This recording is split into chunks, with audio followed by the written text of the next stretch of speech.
ರಾಮ ಮಂದಿರ ಪ್ರಕರಣದಲ್ಲಿ ಮೊದಲ ಎಫ್ಐಆರ್ ದಾಖಲಾಗಿದೆ ಅನ್ನುವಂತ ಸುದ್ದಿ ಬಂದಿದೆ. 8 ಜನರ ಹೆಸರನ್ನ ಉಲ್ಲೇಖ ಮಾಡಲಾಗಿದೆ. ರಾಜ್ಯಸಭಾ ಸಂಸದ ಸಂಜಯ್ ಸಿಂಗ್ ಅವರು ರಾಮ ಮಂದಿರ ಟ್ರಸ್ಟ್ನ ಭೂ ಖರೀದಿಯಲ್ಲಿ ನಡೆದಿದೆ ಅಂತ ಹೇಳಲಾದಂತ ಹಗರಣಕ್ಕೆ ಸಂಬಂಧಪಟ್ಟಂತ ಎಲ್ಲಾ ದಾಖಲೆಗಳನ್ನ ಎಸ್ಐಟಿ ಮುಖ್ಯಸ್ಥರಿಗೆ ಹಸ್ತಾಂತರಿಸಿದ್ದಾರೆ. ತನಿಖಾ ಏಜೆನ್ಸಿಗಳಿಗೆ ಒಂದು ಸ್ವಲ್ಪನಾದ್ರೂ ತುರ್ತು ವೃತ್ತಿಪರ ಸಾಮರ್ಥ್ಯ ಮತ್ತೆ ನೈತಿಕ ಬಲ ಅನ್ನೋದಿದ್ರೆ ಈ ಒಂದು ತನಿಖೆಯನ್ನ 1 ವಾರ ಅಥವಾ 10 ದಿನಗಳಲ್ಲಿ ಪೂರ್ಣಗೊಳಿಸಬಹುದು. ಮತ್ತೆ ದೇವಾಲಯ ಟ್ರಸ್ಟ್ ಭೂ ಖರೀದಿಯಲ್ಲಿ ಹಗರಣ ನಡೆದಿದೆಯಾ ಅನ್ನೋದನ್ನ ನಿರ್ಧಾರ ಮಾಡಬಹುದು. ಸಂಜಯ್ ಸಿಂಗ್ ಹೇಳೋ ಪ್ರಕಾರ ಈ ಭೂಮಿಯನ್ನ ಮಧ್ಯವರ್ತಿಗೆ 2 ಕೋಟಿಗೆ ಮಾರಾಟ ಮಾಡಲಾಯಿತು. ಮಧ್ಯವರ್ತಿ 5 ನಿಮಿಷಗಳಲ್ಲಿ 18.5 ಕೋಟಿ ರೂಪಾಯಿಗಳಿಗೆ ರಾಮ ಮಂದಿರ ಟ್ರಸ್ಟ್ಗೆ ಅದೇ ಭೂಮಿಯನ್ನ ಮಾರಾಟ ಮಾಡ್ತಾನೆ. ಆ 5 ನಿಮಿಷಗಳಲ್ಲಿ 16.5 ಕೋಟಿ ರೂಪಾಯಿಗಳ ಲಾಭ ಮಧ್ಯವರ್ತಿಗೆ ಹೋಗುತ್ತೆ. ಈ ಪ್ರಕರಣದಲ್ಲಿ ಸಂಜಯ್ ಸಿಂಗ್ ದೇವಾಲಯದ ಟ್ರಸ್ಟ್ ಸದಸ್ಯ ಅನಿಲ್ ಮಿಶ್ರಾ ಅವರ ಹೆಸರನ್ನ ಪದೇ ಪದೇ ಉಲ್ಲೇಖ ಮಾಡಿದ್ದಾರೆ. 18 मार्च 2021 को दूसरा जो दस्तावेज मैंने दिया है 2 और 3, उसमें वही दस्तावेज है जो 5 मिनट पहले जमीन रवि मोहन तिवारी सुल्तान अंसारी ने 2 करोड़ में कुसुम पाठक हरीश पाठक से खरीदी और 5 मिनट के बाद 18.5 करोड़ में ट्रस्ट को बेच दी. इसमें भी मजेदार बात यह है कि दोनों खरीद में यानी कि कुसुम पाठक से जब सुल्तान अंसारी रवि मोहन तिवारी खरीद रहे हैं तब भी ऋषिकेश उपाध्याय और अनिल मिश्रा गवाह हैं, और जब वो ट्रस्ट को बेची जा रही है 18.5 करोड़ में तब भी ऋषिकेश उपाध्याय और ಅನಿಲ್ ಮಿಶ್ರಾ ಗವಾಹ है. ರಾಮ ಮಂದಿರ ಕಾಣಿಕೆಗಳ ಕಳ್ಳತನ ಪ್ರಕರಣದಲ್ಲಿ ಅನಿಲ್ ಮಿಶ್ರಾ ಅವರ ಹೆಸರನ್ನು ಕೂಡ ಪ್ರಶ್ನೆ ಮಾಡಲಾಗಿದೆ. ಅನಿಲ್ ಮಿಶ್ರಾ ಈ ಒಂದು ಭೂಮಿಯನ್ನ ಮಾಲೀಕರಿಂದ ಖರೀದಿ ಮಾಡುವಲ್ಲಿ ಸಾಕ್ಷಿಯಾಗಿದ್ದಾರೆ. ಮತ್ತೆ ಈ 5 ನಿಮಿಷಗಳಲ್ಲಿ ಅದೇ ಭೂಮಿಯನ್ನ ಟ್ರಸ್ಟ್ಗೆ 18.5 ಕೋಟಿಗೆ ಮಾರಾಟ ಮಾಡಿದಾಗಲೂ ಕೂಡ ಸಾಕ್ಷಿಯಾಗಿದ್ದಾರೆ ಅನ್ನೋದು ಸಂಜಯ್ ಸಿಂಗ್ ಅವರ ಆರೋಪ. ಸಂಜಯ್ ಸಿಂಗ್ ಎಸ್ಐಟಿಗೆ ದಾಖಲೆಗಳನ್ನ ಸಲ್ಲಿಸಿದ್ದಾರೆ. ಆದ್ರೆ ಈ ವಿಷಯ ಹೊಸದಲ್ಲ.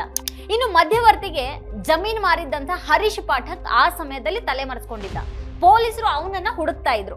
ಅದೇ ಹರೀಶ್ ಪಾಠಕ್ ಭೂಮಿಯ ಒಂದು ಭಾಗವನ್ನ ನೇರ ಟ್ರಸ್ಟ್ಗೆ ಮತ್ತೆ ಇನ್ನೊಂದು ಭಾಗವನ್ನ 2 ಕೋಟಿ ರೂಪಾಯಿಗಳಿಗೆ ಮಧ್ಯವರ್ತಿಗೆ ಮಾರಾಟ ಮಾಡಿದ್ದ. ಈ ಮಧ್ಯವರ್ತಿ ಅದನ್ನ ಟ್ರಸ್ಟ್ಗೆ 18.5 ಕೋಟಿ ರೂಪಾಯಿಗಳಿಗೆ ಮಾರಾಟ ಮಾಡ್ದ.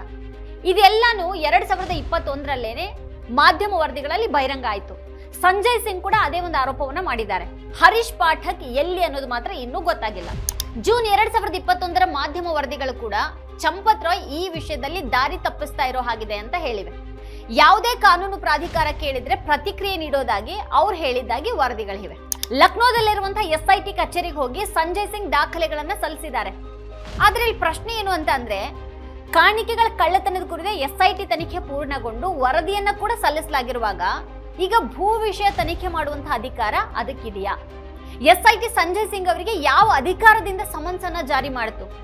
ಎಸ್ಐಟಿ ಹರೀಶ್ ಪಾಠಕ್ ಅವರನ್ನ ಇನ್ನೂ ಹುಡುಕ್ತಾ ಇದೆಯಾ? ಹೇಳಾಗ್ತಾ ಇರೋ ಪ್ರಕಾರ ಈ ಭೂಮಿಯನ್ನ ಮಾರಾಟ ಮಾಡೋದಿಕ್ಕೆ ಅಥವಾ ಖರೀದಿ ಮಾಡೋದಿಕ್ಕೆ ಸಾಧ್ಯ ಇಲ್ಲ. ಜೂನ್ 2021ರಲ್ಲಿ ಚಂಪತ್ ರಾಯ್ ಅವರು ಭೂಮಿ ಖರೀದಿಯಲ್ಲಿ ಯಾವುದೇ ತಪ್ಪಾಗಿಲ್ಲ ಅಂತ ಹೇಳಿದ್ರು. ಅವರು ವಕೀಲರು ಮತ್ತೆ ಲೇಖ ಪರಿಶೋಧಕರಿಂದ ತನಿಖೆಗೆ ಒಳಪಡಿಸಿದ್ದಾಗಿ ಕೂಡ ಹೇಳಿದ್ರು. ಇದನ್ನ ಭಾರಿ ಹಗರಣ, ಭಾರಿ ಭ್ರಷ್ಟಾಚಾರ ಅಂತ ಸಂಜಯ್ ಸಿಂಗ್ ಅವರು ಹೇಳ್ತಾ ಇದ್ದಾರೆ. ಸಂಜಯ್ ಸಿಂಗ್ ಹಲವಾರು ರೀತಿಯ ಭೂ ವ್ಯವಹಾರಗಳ ಉದಾಹರಣೆಗಳನ್ನು ಕೂಡ ಉಲ್ಲೇಖ ಮಾಡಿದ್ದಾರೆ. ಟ್ರಸ್ಟ್ 9 ಕೋಟಿ ಮೌಲ್ಯದ ಭೂಮಿಯನ್ನ 55.47 ಕೋಟಿಗೆ ಖರೀದಿ ಮಾಡಿದೆ ಅಂತ ಅವರು ಹೇಳಿದ್ದಾರೆ. 3 ಕೋಟಿ ಮೌಲ್ಯದ ಭೂಮಿಯನ್ನ 24 ಕೋಟಿಗೆ ಖರೀದಿ ಮಾಡಲಾಗಿದೆ. ಈ ಭೂಮಿ ನಜಲ್ ಭೂಮಿ ಆಗಿದ್ದು ಇದನ್ನ ಯಾರು ಕೂಡ ಖರೀದಿ ಮಾಡೋದಿಕ್ಕೆ ಅಥವಾ ಮಾರಾಟ ಮಾಡೋದಿಕ್ಕೂ ಕೂಡ ಸಾಧ್ಯ ಇಲ್ಲ.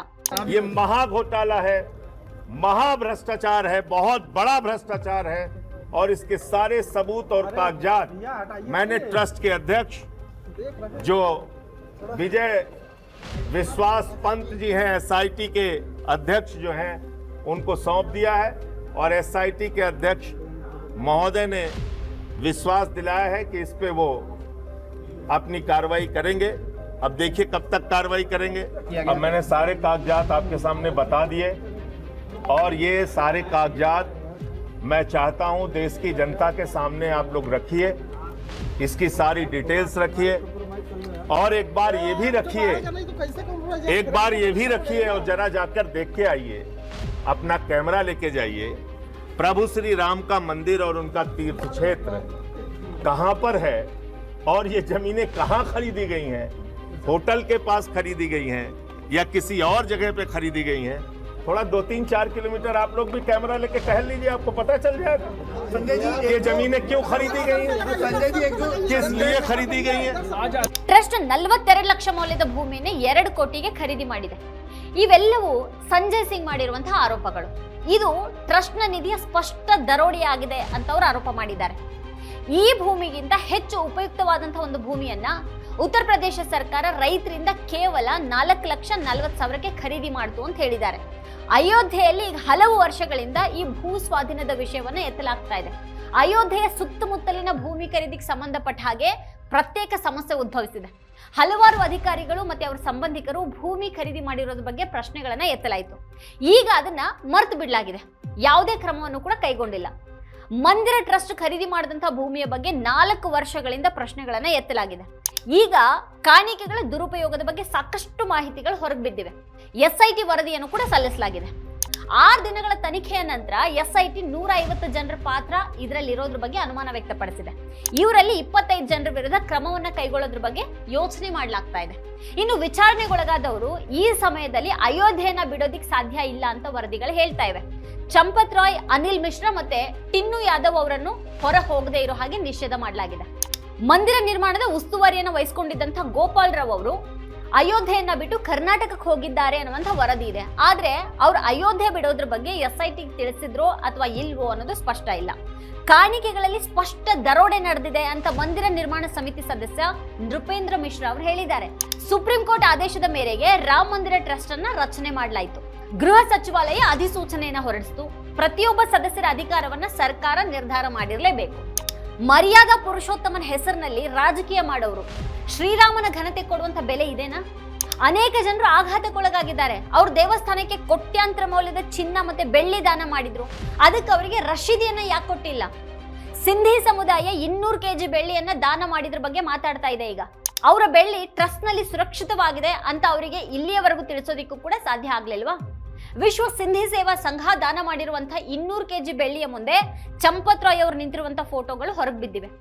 ದಾನ ಮಾಡಿದ್ದಕ್ಕೆ ಅವರಿಗೆ ರಶೀದಿಯನ್ನು ಕೂಡ ನೀಡಲಾಗಿಲ್ಲ. ಆದ್ರೆ ಕಾಣಿಕೆ ಕಳ್ಳತನದ ಘಟನೆಗಳು ಬೆಳಕಿಗೆ ಬಂದಾಗ್ನಿಂದಾನು ಸಿಂಧಿ ಸಮುದಾಯ ಲೆಕ್ಕಪತ್ರ ನೀಡುವಂತೆ ಒತ್ತಾಯ ಮಾಡ್ತಾ ಇದೆ. ತಾನ್ ನೀಡಿದಂತಹ 200 kg ಬೆಳ್ಳಿ ಸುರಕ್ಷಿತವಾಗಿದೆಯಾ ಅಂತ ಅದು ತಿಳಿಯೋದಿಕ್ ಬಯಸ್ತಾ ಇದೆ. ಅಂದ್ರೆ ವಾಸ್ತವವಾಗಿ ಮಂದಿರದಲ್ಲಿ ಕಾಣಿಕೆಗಳ ಬಗ್ಗೆ ಮೊದಲ ಆರೋಪಗಳನ್ನ ಮಾಡಿದ ಮತ್ತೆ SIT ತನಿಖೆಗೆ ಕಾರಣವಾದಂತಹ ಅದೇ ಜನರನ್ನ ಈಗ ಪ್ರಶ್ನೆ ಮಾಡಲಾಗ್ತಾ ಇದೆ. ಸಮಾಜವಾದಿ ಪಕ್ಷದ ನಾಯಕ ಅಖಿಲೇಶ್ ಯಾದವ್ ಮಂದಿರ ಉದ್ಘಾಟನೆಗೆ ಯಾಕೆ ಹಾಜರಾಗ್ಲಿಲ್ಲ ಮತ್ತೆ ಈಗ ಆರೋಪ ಮಾಡೋ ಮೂಲಕ ರಾಜಕೀಯ ಮಾಡ್ತಾ ಇದ್ದಾರೆ ಅಂತ ಕೇಳಲಾಗ್ತಾ ಇದೆ. ಅಖಿಲೇಶ್ ಯಾದವ್ ಮಂದಿರ ಉದ್ಘಾಟನೆಗೆ ಹೋಗ್ಲಿಲ್ಲ ಅನ್ನೋ ಕಾರಣಕ್ಕೆ ಅವ್ರು ಅಲ್ಲಿ ನಡೆದಂತಹ ಲೂಟಿಯ ಬಗ್ಗೆ ಮಾತಾಡೋದಕ್ಕೆ ಸಾಧ್ಯವಿಲ್ಲ ಅನ್ನೋದ್ರ ಅರ್ಥ ಏನಿದು? ಹಾಗಾದ್ರೆ ಮಂದಿರ ಉದ್ಘಾಟನೆಗೆ ಆಹ್ವಾನಿತರಾಗಿದ್ದಂತಹ ಅನೇಕ ಚಲನಚಿತ್ರ ನಟರು ಮತ್ತೆ ನಿವೃತ್ತ ನ್ಯಾಯಾಧೀಶರು ಈಗ ಯಾಕೆ ಮಾತಾಡ್ತಾ ಇಲ್ಲ? ಪ್ರಧಾನಿ ನರೇಂದ್ರ ಮೋದಿ ಮತ್ತೆ ಮೋಹನ್ ಭಾಗವತ್ ಉದ್ಘಾಟನೆಯಲ್ಲಿ ವಿಜೃಂಭಿಸಿದ್ರಲ್ವಾ? ಅವ್ರು ಯಾಕೆ ಈಗ ಮಂದಿರದ ಕಾಣಿಕೆಗಳ ಕಳ್ಳತನ ಮತ್ತೆ ಭೂ ಖರೀದಿಯಲ್ಲಿನ ಈ ಕೋಟ್ಯಾಂತರ ಮೌಲ್ಯದ ಹಗರಣದ ಆರೋಪಗಳ ಬಗ್ಗೆ ಮಾತಾಡ್ತಾ ಇಲ್ಲ?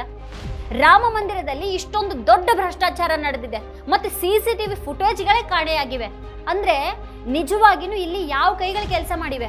ಯಾಕೆ ಕಾಣಿಕೆ ಕಳ್ಳತನವನ್ನ ಏನೇನೋ ರಾಜಕೀಯ ಮಾಡೋ ಮೂಲಕ ಮುಚ್ಚಿ ಹಾಕೋದಿಕ್ ನೋಡ್ಲಾಗ್ತಾ ಇದೆ? ಇಷ್ಟೆಲ್ಲ ಆದ್ಮೇಲೆ ಚಂಪತ್ ರಾಯ್ ಮತ್ತೆ ಅನಿಲ್ ಮಿಶ್ರಾ ಕೊನೆಗೂ ರಾಜೀನಾಮೆ ನೀಡಿದ್ದಾರೆ. ಆದ್ರೆ ಇದು ಕೇವಲ ರಾಜೀನಾಮೆಯ ಪ್ರಶ್ನೆ ಅಲ್ಲ, ಇದು ಕೋಟ್ಯಾಂತರ ರೂಪಾಯಿಯ ದರೋಡೆಯ ಪ್ರಕರಣ. ಅದರಲ್ಲೂ ವಿಶೇಷವಾಗಿ ಕೋಟ್ಯಾಂತರ ಭಕ್ತರ ನಂಬಿಕೆಯ ದರೋಡೆ ಇದು. ರಾಜೀನಾಮೆ ನೀಡಿದ ತಕ್ಷಣ ಹಗರಣದ ಕಳಂಕ ಹೋಗೋದಿಲ್ಲ. ಚಂಪತ್ ರಾಯ್ ಮತ್ತೆ ಅನಿಲ್ ಮಿಶ್ರಾ ಅವರ ರಾಜೀನಾಮೆ ಕೇವಲ ಆರಂಭ ಅಷ್ಟೇ. ಇದು ಆ ಮಹಾ ಹಗರಣಕ್ಕೆ ತಾರ್ಕಿಕ ಅಂತ್ಯ ಅಲ್ಲ, ಬದಲಿಗೆ ಸುದೀರ್ಘ ಹೋರಾಟ ಮತ್ತೆ ತನಿಖೆಗೆ ಸಿಕ್ಕಂತ ಮೊದಲ ಜಯ. ಕೇವಲ ಪದವಿಯಿಂದ ಕೆಳಗಿಳಿಯೋದ್ರಿಂದ ಕಾನೂನಿನ ಕೈಗಳಿಂದ ತಪ್ಪಿಸ್ಕೊಳ್ಳೋದಿಕ್ ಸಾಧ್ಯ ಇಲ್ಲ.